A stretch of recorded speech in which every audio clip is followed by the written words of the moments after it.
friends, already back. So I want to make this video about second semester of fashion design because, surprise, if you didn't know, the other video I made was just about first semester.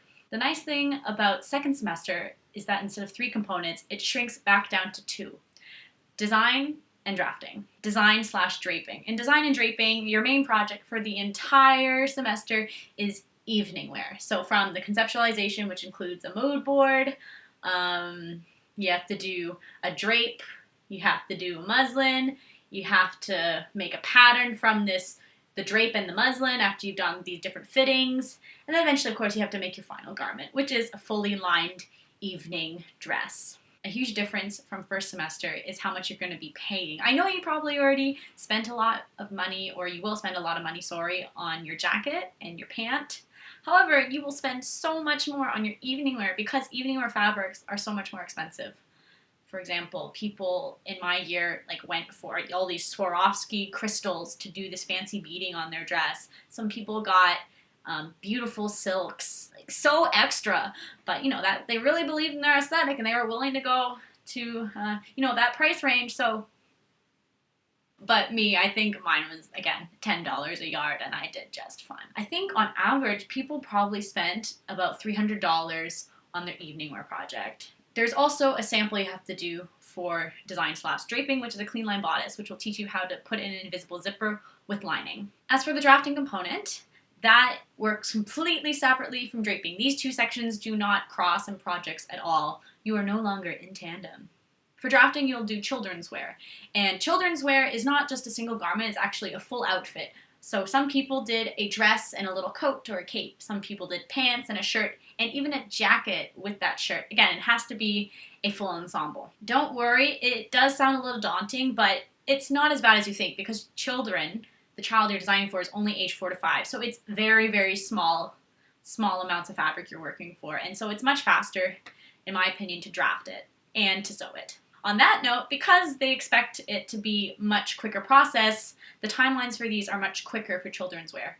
For example, I think it was only just a week apart, is that we had to have our draft done. Then next week we had to have our pattern done. Then next week we had to have started our muslin. Then next week we had to have our muslins done. And then you can see where this is going. I almost forgot about this project because I thought it was so stupid, all offense intended, is the dress project for pattern drafting.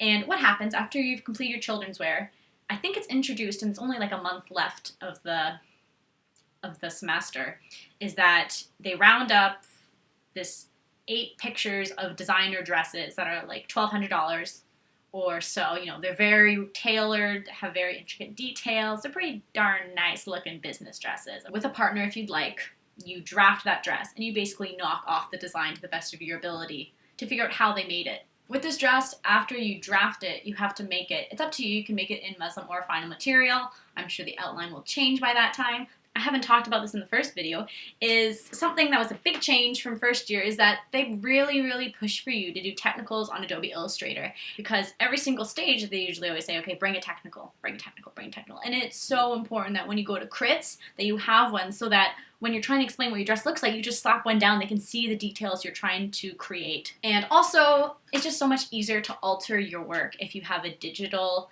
AI file of your technical versus a paper sketch and you're whiting out or photocopying and redrawing lines. Honestly, second semester sounds so much more lax than first semester now that I'm saying it out loud. So once you survive first semester of second year, you're pretty much in the clear. Just like the first video, I'm going to show you guys a few of my projects so you maybe have a better idea of what the heck I'm talking about. So this is my cute little coordinating outfit for children's wear. What it is it is a furry little cape, and the hood is lined and has little ears on it. It has a button closure, has a little belt, super cute. And this is my little children's wear dress for a little girl. Has little pockets right here in the princess seam, has a little heart patch on it in eyelet lace, and at the back has a lap zipper. My evening wear dress, I absolutely hate. Fun fact. I'm just gonna insert an illustration oh, there we go, it's mirrored. Right there, my illustration of my evening wear dress. It was one of the hardest things I sewed because I continually love to make work myself. I had so many issues with it.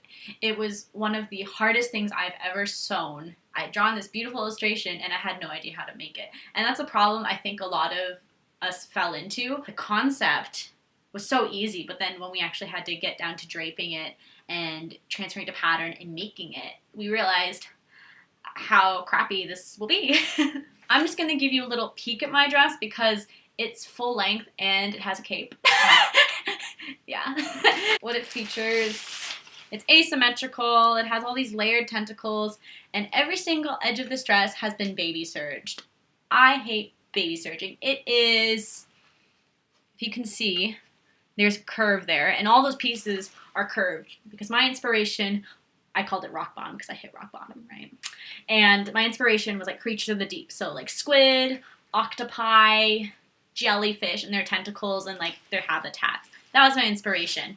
Hence this crazy dress that was a construction nightmare. In the draping section / design for your evening wear, you get to work with the designer in residence. And it's just what this sounds. It's a designer who works with Ryerson as an additional mentor, because they've worked in industry. And our designer residence is the wonderful Wayne Clark. And if you don't know who Wayne Clark is, get on that, because he is an absolute fashion icon in Canada, and he is known for evening wear.